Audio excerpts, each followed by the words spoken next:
Way down deep, where the woods grow tall, where the creek runs fast and the critters crawl.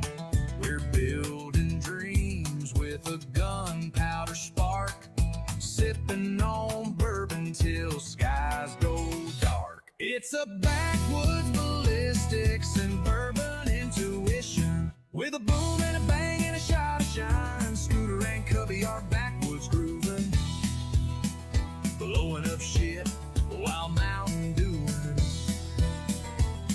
with a barrel-aged plan and a redneck crew. It's grit, it's guts, it's a wild old mission.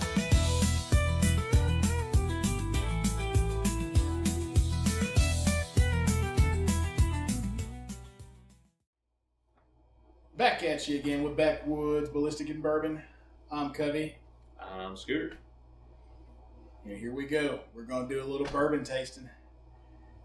Now, just for y'all out there, we're not going to get trashed.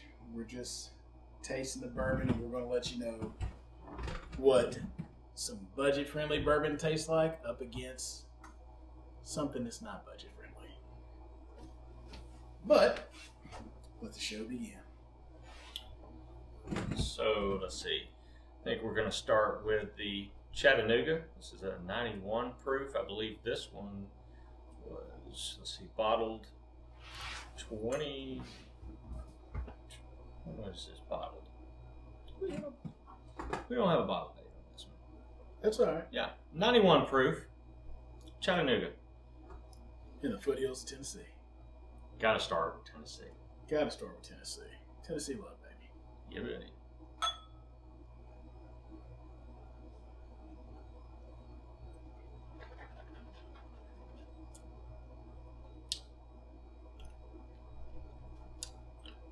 Nice, smooth, clean taste, no sting.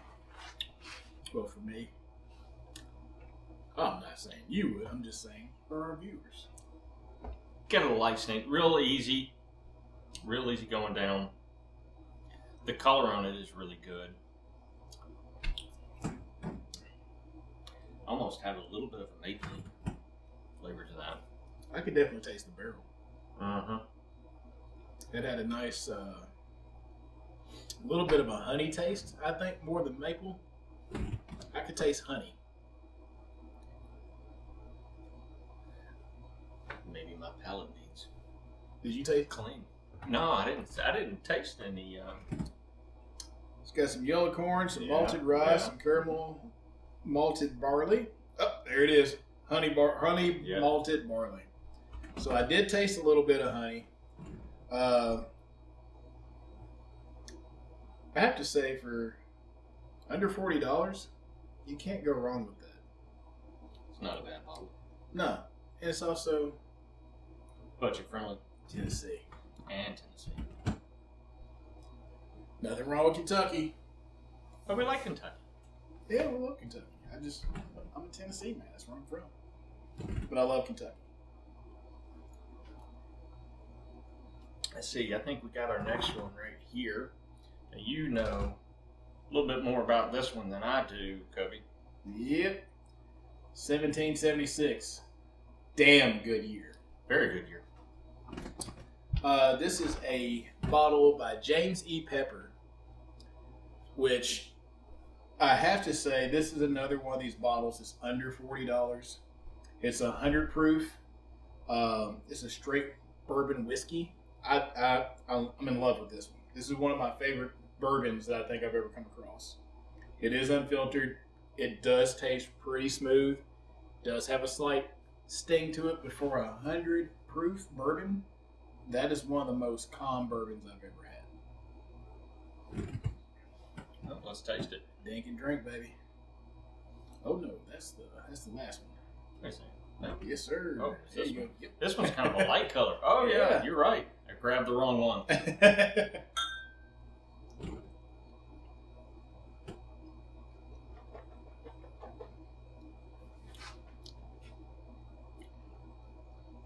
You know what? I think that one's actually smoother than that Chattanooga one. That's really smooth. Doesn't have a lot of bite to it either. Mm-mm. Definitely can taste the hickory bourbon. I mean, the hickory barrel in that. Oh, yeah. For sure.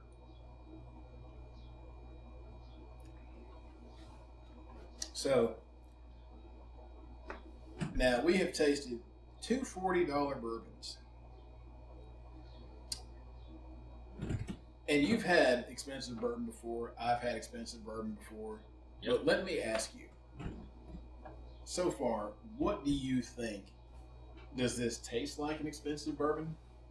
Or would you say these taste like a $40 bourbon? You know, I've had some inexpensive bourbons, just in all honesty, that I think are better than some of the expensive bottles. 100%. You know, it's not always guaranteed that expensive bottle is going to be better. These taste fantastic. If I actually had to decide between these two, I like the 1776. I mean, it is a good year too. So yeah, I have to say, right now I'm kind of scorned because I was expecting to have a different outcome between the two, but they're tying neck and neck with me. Are they tying neck and neck with you? I do like how 100 proof bourbon can be tame and enjoyable, not just like a burnt throat. But at the same time, you got a 91 proof over here that's tame as well and has a little sweet taste to it. I agree. I just like the smoothness of that. Oddly enough, that one's smoother for me. The bite's not strong in either way for me, but I just like that smoothness of the 1776. Chattanooga one's still good, and again, still got to be slightly partial to the Tennessee. Absolutely. And also, guys, if you're looking for some great glasses to sip your bourbon in, if you just want to sit on the back porch and have a good taste, these glasses right here, $20, Amazon, fantastic glasses. Links in the description. So now we got this bottle. So this Backbone bourbon, decades down, uncut whiskey. It was bottled December of 2022. It's aged for 62 months. This is one of my more expensive, not the most expensive, but a little bit more. I think this was a $70 bottle. It's a really good one for me. What's the proof here? We've got a 110 proof, so we're stepping it up just a little bit. But I know I like that. Well, I will say this. I've never had this one, so it's going to be a new one for me. But, like you said, $70, depending upon where you live. This could be an $80 bottle, somebody else's house.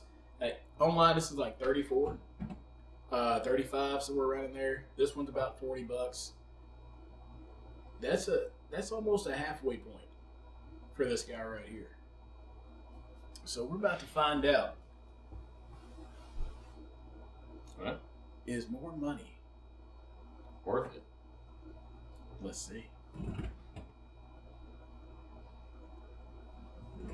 Ooh, doggy. That's got a smell to it.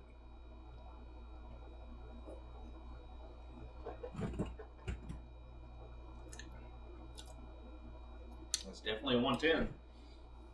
It tastes like money. It's really good. I like it. But it is my bottle. I have to say, I like it. I like it a lot. I may be adding this to my collection, actually. I want to hear what you really think. So, you know. It didn't have the heat, but it did have the sweet. Mm-hmm. So, it ain't hot wings, but it's fire. It's a great description. I like it. Okay. So, with that being said, in this case right here, all of these bourbons, hands down, are good bourbons. They all have their distinct personalities, though. These two over here have more of a sweeter taste. This one does have that oaky hickory flavor. Mm-hmm. But they all had a clean, no bite. I mean, for some of the higher proof bourbons that I've had, that didn't eat my throat up. It wasn't like I was down in some Everclear and tearing out my throat. Which I've had that plenty of times in my day. That's never fun. No. Never No, fun. no. No, I don't like that. I don't mind heat. I don't mind heat either. I don't mind a good whiskey. I don't mind a good shot. But I will say, that was smooth. I liked it. It is a good one out of my collection for sure. Well, I think that's going to do it for today. Join us next time. We add 2 more bourbons that are budget friendly up against another expensive bourbon. Until next time, stay in the woods. We'll see you. Bye-bye. Country down in the boondocks. This is how we country out in the streets.